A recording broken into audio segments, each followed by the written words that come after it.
The world is witnessing a moment of profound transformation, as the familiar patterns of global power and influence are being upended before our eyes. A dramatic shift in American foreign policy is sending shockwaves through international institutions and long-standing alliances, leaving both allies and rivals scrambling to adapt. In December 2025, the second Trump administration unveiled a national security strategy that represents a decisive break from nearly 80 years of U.S. internationalism, signaling a new era in American engagement with the world. The document firmly rejects the traditional idea of America as the world's policeman, instead declaring that U.S. interests begin and end at its own borders, and that the nation's primary responsibility is to its own citizens. Alliances that once formed the backbone of American strategy are now portrayed as burdens rather than assets, with global leadership dismissed as an expensive and misguided legacy of the past. The new strategy elevates domestic issues, especially immigration and border security, to the level of existential national security threats, calling for the protection of Western identity and a return to traditional values as a matter of survival. America's new doctrine is unapologetically nativist and isolationist, prioritizing internal restoration, economic self-sufficiency, and cultural cohesion over any form of global engagement or leadership. The language of international law, shared values, and collective security is being replaced by a cold, transactional calculation of national interest, with little room for compromise or cooperation. The administration is betting that pulling back from the world stage will ultimately make America stronger and more secure, but the world is left to wonder what forces or powers will fill the vacuum left behind. This is a bold, risky gamble, one that could redefine not only America's role, but the very foundations of global stability for years to come.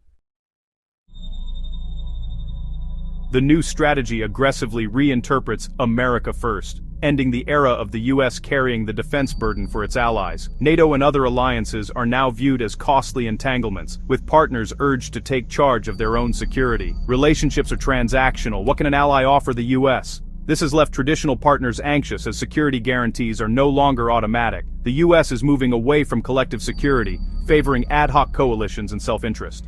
Economically, the strategy champions protectionism, tariffs, and reshoring industry, aiming for a self-sufficient fortress America. Allies who depend on U.S. trade now face tariffs and barriers, forcing them to rethink their own strategies. The reliability of the U.S. as a partner is in doubt, and many feel abandoned. This shift is forcing allies to boost their own defenses and consider new security arrangements. The result, a more fragmented and unpredictable global landscape. The new U.S. strategy places the Western Hemisphere squarely at the center of American foreign policy priorities, signaling a significant shift in focus back to what many call America's backyard. This approach revives the spirit of the Monroe Doctrine for the 21st century, updating its principles to address today's global challenges and regional dynamics. The administration identifies the most pressing threats as uncontrolled migration, rampant drug trafficking, and the growing influence of China in Latin America, which is seen as a direct challenge to U.S. interests and security. To counter these threats, the U.S. plans to expand its military and security presence throughout the region, including controversial proposals for direct action against powerful drug cartels operating across borders. Border security has now become the top national security concern, with officials justifying aggressive new measures and increased surveillance at the southern border. The strategy calls for completing the border wall, deploying additional troops, and using advanced technology to monitor and control border crossings more effectively.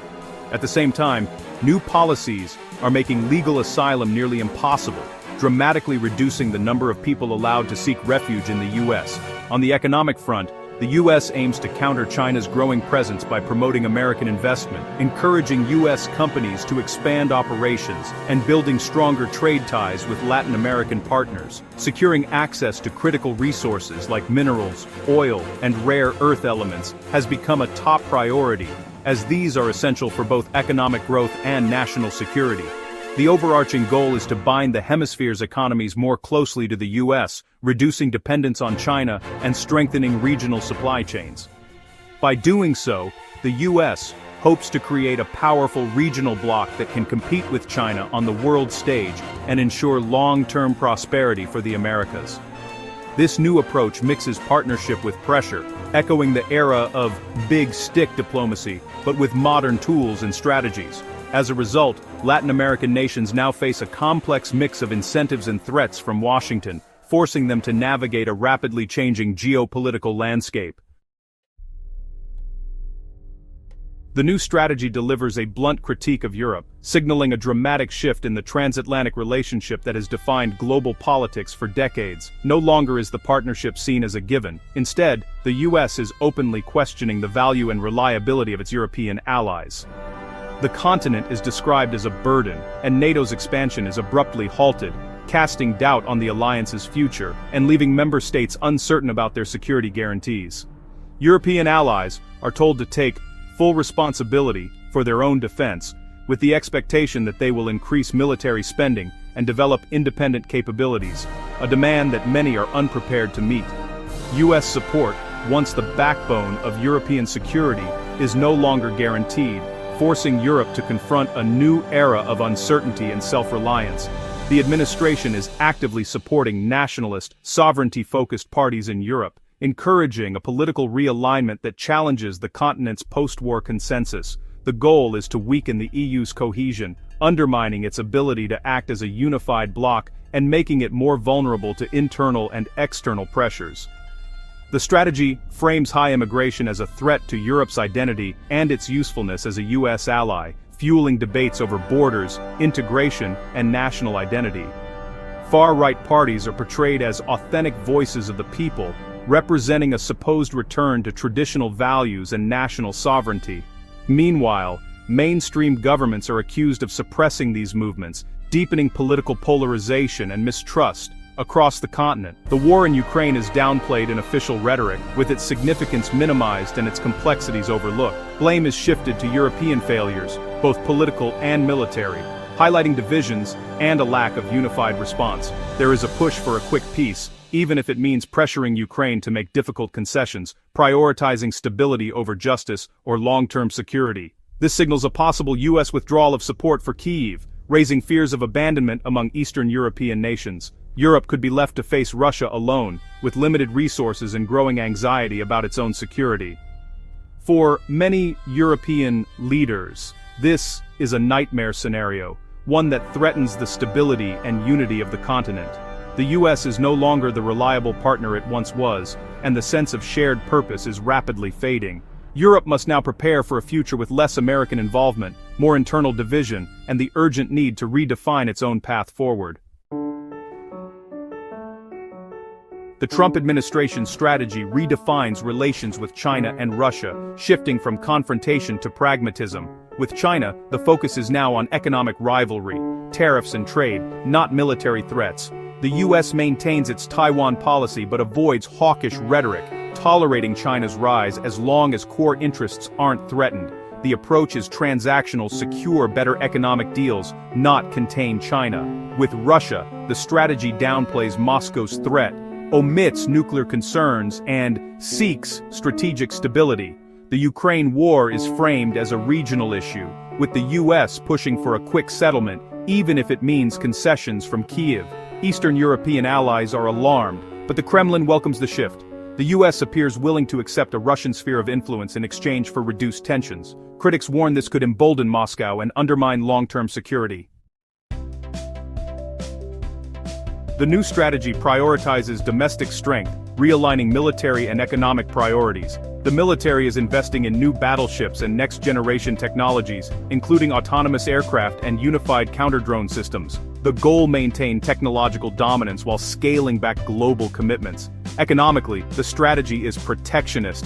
Tariffs, reshoring, and aggressive trade enforcement are central. The US is moving to decouple key industries from China, banning defense ties with blacklisted firms. These shifts have created turmoil in the defense industry and federal workforce, with budget cuts and anti-union policies. Massive defense contracts promise profits, but the environment is uncertain. The administration envisions a leaner, more advanced military and a self-reliant economy. Achieving this vision is proving complex and disruptive. The stakes are high both at home and abroad.